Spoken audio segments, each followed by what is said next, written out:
책은 당신의 삶을 바꿀 수 있습니다. 안녕하세요. 책책책입니다. 오늘 소개드릴 책은 다산이 말한다. 인간답게 산다는 것이라는 홍익 출판사에서 나온 책입니다.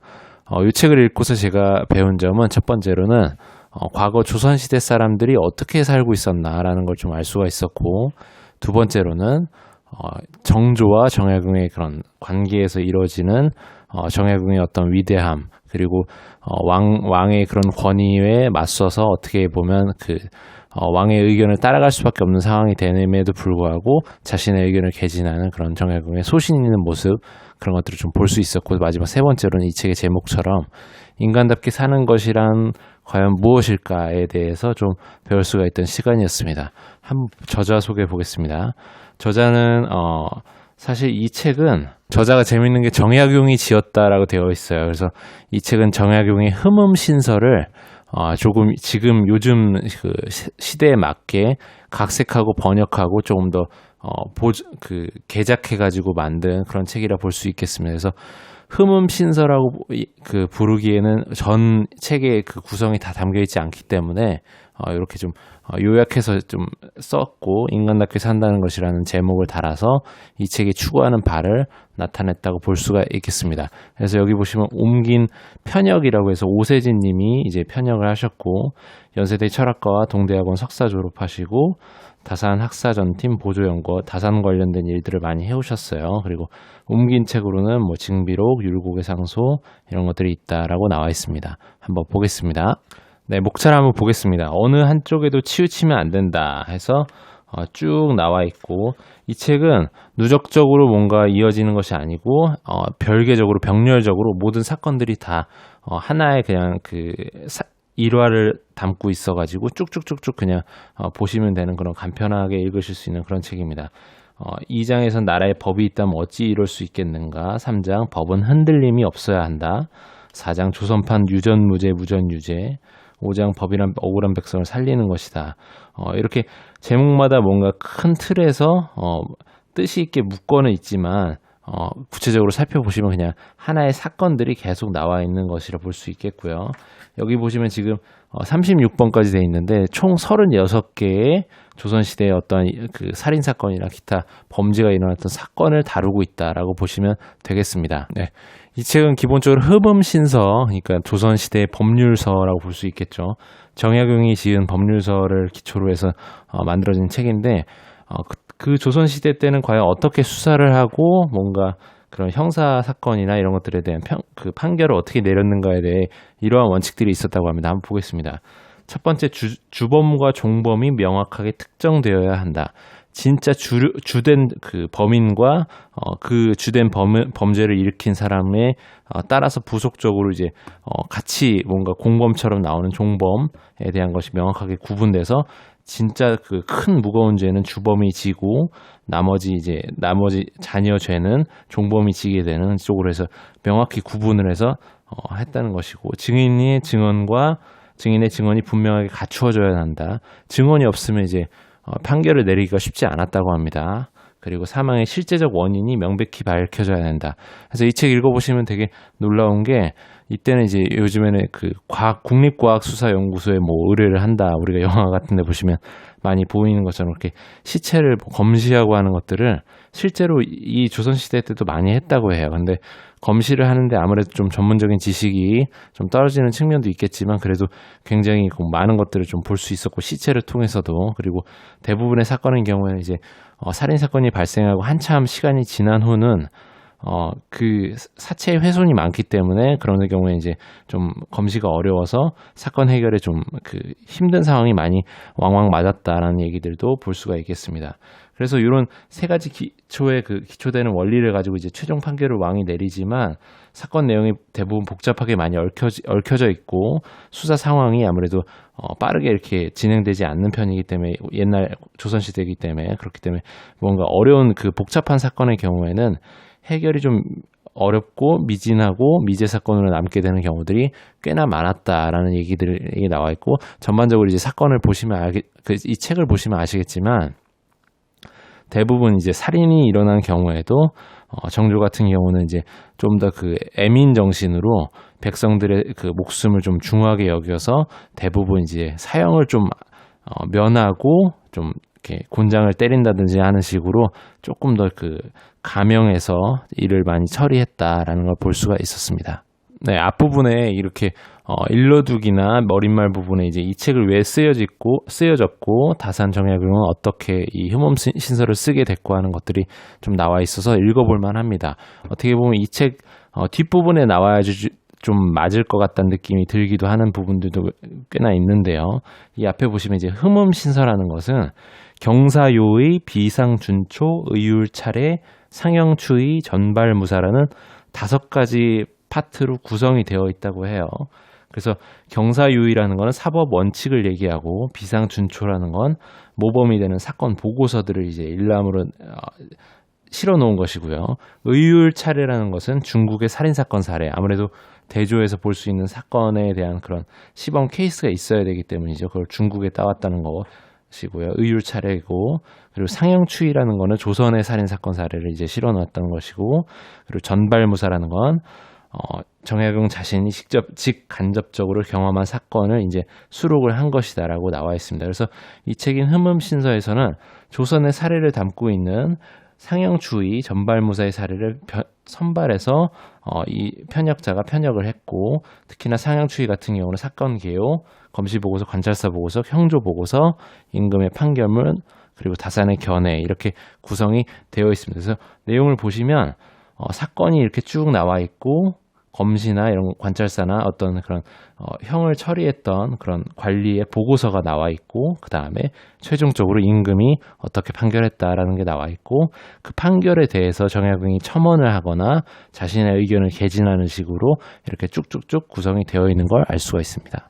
네, 이 부분 보시면 정조가 어떻게 좀 사형죄나 이런 것들을 좀 잘 내리지 않고 되게 좀 감형을 많이 해줬는데, 그거에 대해서 좀 나와 있습니다. 흠음신설을 보면 정조가 사형죄를 범한 사건에 대해 거의 대부분 감형이나 석방을 해주는 것을 볼 수 있는데, 도대체 왜 이렇게 관대한 형벌 적용을 했느냐, 정조 때에 와서 보면은 정조 같은 경우는 이제 폭력적이고 위협적인 처벌이 사회 질서를 유지하고 범죄를 예방하는 데 오히려 효율적이지 않다라고 생각했다고 해요. 그래가지고 관용을 좀 베풀어서 국왕에 대한 이런 경외심과 국민들로 하여금, 백성들로 하여금 복종을 이끌어내고, 이것을 바탕으로 사회적 갈등을 점진적으로 줄이고 범죄인들을 사회 내로 이렇게 포용하고 끌어안으려고 했던 것으로 보입니다. 그렇기 때문에 이제 좀 감형해서 좀 좋게 많이 처리한 것들이 좀 많았다라는 걸 볼 수가 있습니다. 사건을 사례로 한번 보실게요. 황해도 문화연에는 배옹적이란 사람이 살고 있었대요. 배옹적. 근데 이 배옹적이 십촌 친척인 배학대와 서로 시비가 붙었대요. 배옹적과 배학대가 싸운 거죠. 그런데 이 배학대가 돼지를 함부로 풀어놔서 농작물에 좀 피해를 끼친 것을 발단으로, 그렇지 않아도 이전부터도 돼지 때문에 서로 간에 이렇게 배옹적과 배학대는 사이가 좋지가 않았다고 합니다. 더욱이 또 배학대란 사람은 이 배옹적의 사촌 형수랑 간통을 한 적이 있어가지고, 배옹적이랑 배학대는 가뜩이나 돼지 때문에도 사이가 좋지 않은데 형수 문제도 있어서 굉장히 둘 사이에 뭔가 감정이 많이 쌓인 거죠. 그런 와중에서 갑자기 어떠한 일로 이제 싸움이 벌어졌는데, 어느 날에 그 배옹적이 그 어머니와 이모와 함께 배학대를 몽둥이로 때리고 발로 걷어차가지고 느닷없이 배학대가 쓰러져서 죽었다고 합니다. 문제가 생긴 거죠. 살인사건이 난 겁니다. 그래서 이 사건에 이제 배학대가 죽은 것은 배옹적의 어머니와 배옹적과 이모가, 그러니까 3명이서 가서 완전 폭력을 행사해가지고 이제 죽게 된 거죠. 그래서 배옹적의 어머니에 대한 얘기가 나옵니다. 배옹적의 어머니란 사람은 평소에 성질이 좀 사납고 기운이 센 여자라고 유명했는데, 죽은 자의 시체, 그러니까 배학대의 시체를 토막내겠다는 증오심까지 있어갖고 여러 차례 죽은 배학대의 몸에 여러 차례 삽을 휘둘렀다는 사실이 밝혀져서 악독한 폭행을 했다라는 게 나와 있습니다. 그래서 이제 배학대가 이렇게 죽었는데, 배학대가 사망에 이른 것을 살펴보니, 검시를 해보니까 치명상은 정말, 그러니까 주범과 종범을 아까 구분한다고 말씀드렸잖아요.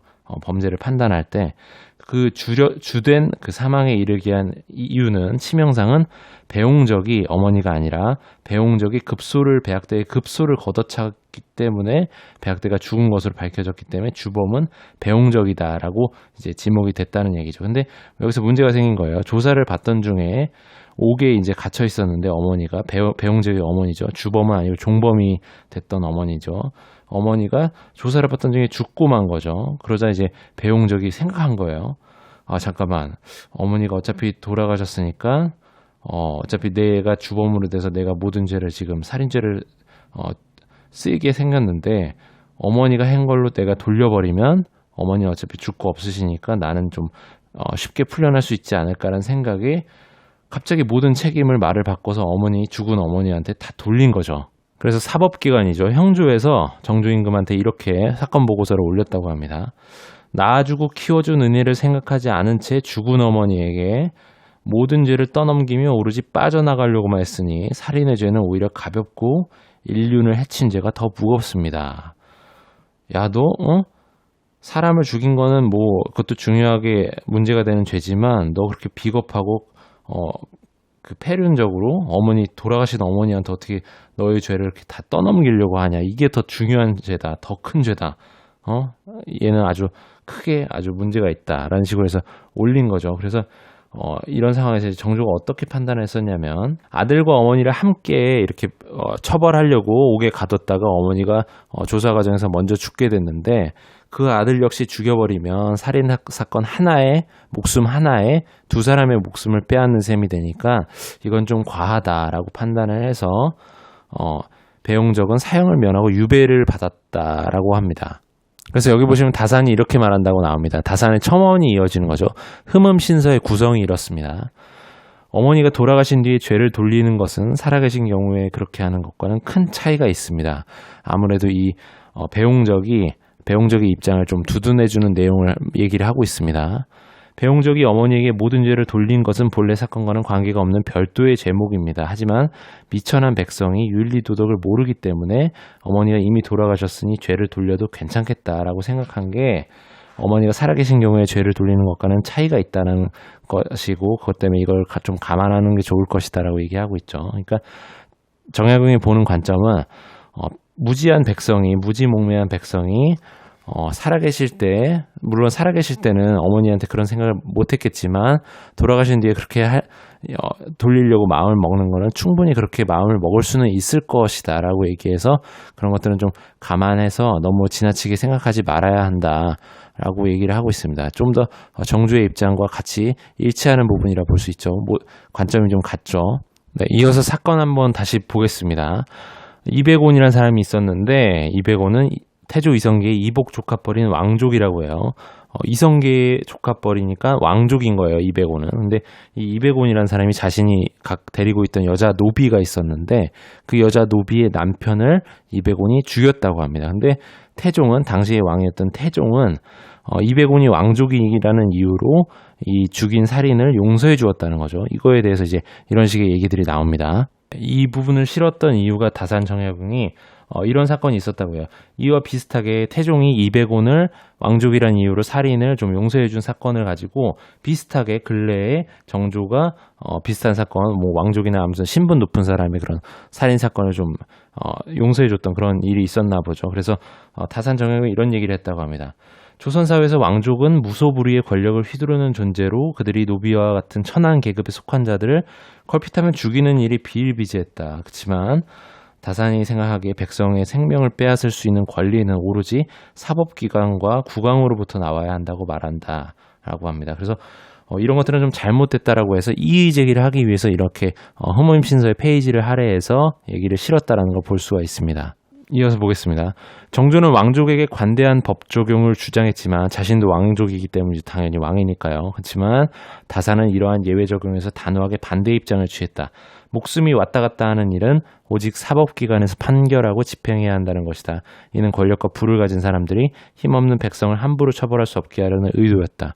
되게 놀라운 게 왕의 결정한 일을 물론 정약용이 어떻게 이렇게 저렇게 해라라고 강력하게 주장하는 것까지에 대한 액션은 아니지만 자신의 의견을 개진했다는 점이 정말 놀랍습니다. 어떻게 보면 요즘같이 우리나라의 그런 정치 형태를 봐더라도 어떠한 것들을 이제 높은 최고 권력자가 의견을 개진하면 그거에 대한 반대 의견을 개진한다든지 아니면 다른 류의 의견들을 얘기하기가 사실상 그런 분위기가 조성되기가 쉽지 않잖아요.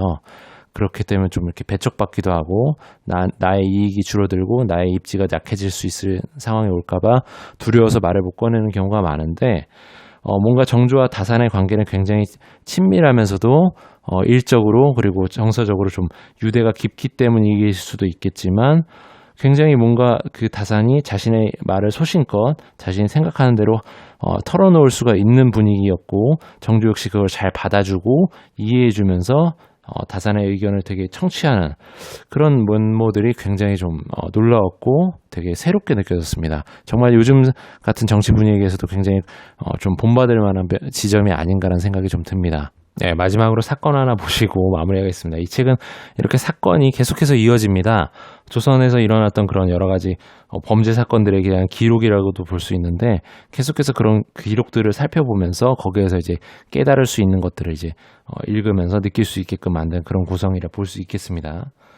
호조라는 이제 관청이 있었는데 육조의 하나로 재정을 담당한 관청이라고 해요. 그렇지만 거기서 이제 호조에서 창고지기를 담당하던 서필응이라는 사람이 있었는데 이 서필응이라는 사람이 이제 자기 일을 하려고 하는 거죠. 정부의 그 직무를 맡고 있으니까 이제 자기 일을 하려고 양주의 의정리에 사는 김태명이라는 사람이 이제 황곡을 미납하자 곡식을 내지 않았나 봐요. 그렇기 때문에 이제 독촉하려고 그 김태명 집으로 갔다가 김태명이 없으니까 대신에 이제 그 황곡 대신에 송아지라도 갖고 나오자라고 해가지고 송아지를 끌고 나왔다고 합니다. 그래서 송아지를 서필응이 이제 끌고 나왔는데 서필응이 송아지를 끌고 나와서 이제 길거리를 걸어가다가 공교롭게도 집에 없던 김태명과 만난 거죠. 김태명이 서필응을 보고 얘기했겠죠. 야 뭐야 내 소를 가지고 어딜 끌고 가냐라고 얘기를 했고 서필응은 너가 황국을 미납했으니까 이거라도 일단 받아둬야겠다라고 얘기를 했고 해서 말싸움이 일어나다가 이제 몸싸움으로 이어졌고 그렇게 하다가 이제 김태명이 서필응을 때려 눕히고 정보 관리를 때려 눕힌 거죠. 그래서 때려 눕히고 그의 몸을 무릎으로 마구 짓고 때리고 걸터 앉아서 가슴팍 위에 걸터 앉아서 굉장히 좀 폭력을 심하게 행사했다라고 해서 서필응이 이 과정에서 굉장히 치명상을 입습니다. 그래서 김태명이 이렇게 때리고 나서 집으로 돌아가는 길에 김태명이 양반이었나 봐요. 그래서 자기가 데리고 있던 머슴인 한복년이라는 사람을 만납니다. 그래서 한복년한테 얘기하는 거죠. 야, 너 복년아, 너 저기 가는 저 서필응이란 놈, 저놈이 우리 집 송아지를 훔쳤다가 나한테 발각된 도둑이니까 나도 좀 때렸는데 너도 가서 좀 흠씬 패버려라 하고서 시킨 거죠. 그래서 한복년이라는 노비는 머슴은 아무 죄가 없이 주인이 시켰기 때문에 또 한 집 사는 사람으로서 주인이 시킨 문제고 또 자기 집 재산을 자기 주인 마님의 재산을 이제 훔치려고 했다고 하니까 이 서필응을 또 공격한 거예요. 그래서 서필응을 때린 상황이 나옵니다. 그래서 서필응 입장에서는 되게 불쌍하죠. 나는 이제 호조의 창고지기로 내 일을 하러 이제 갔는데 김태명이 황국을 세금을 안 내니까 그것 때문에 이제 송아지라도 받아들려고 나온 건데 공교롭게도 이제 김태명한테 맞고 한 차례 맞고 또 김태명이 가고 나서 김태명의 머슴인 한복년한테 맞고 해가지고 죽은 거예요. 집에 맞아갖고 이제 비틀비틀 대면서 집에 와가지고 아내한테 이렇게 얘기했다고요. 나를 죽인 자는 김태명이니 복수를 해다오. 이렇게 얘기한 거죠.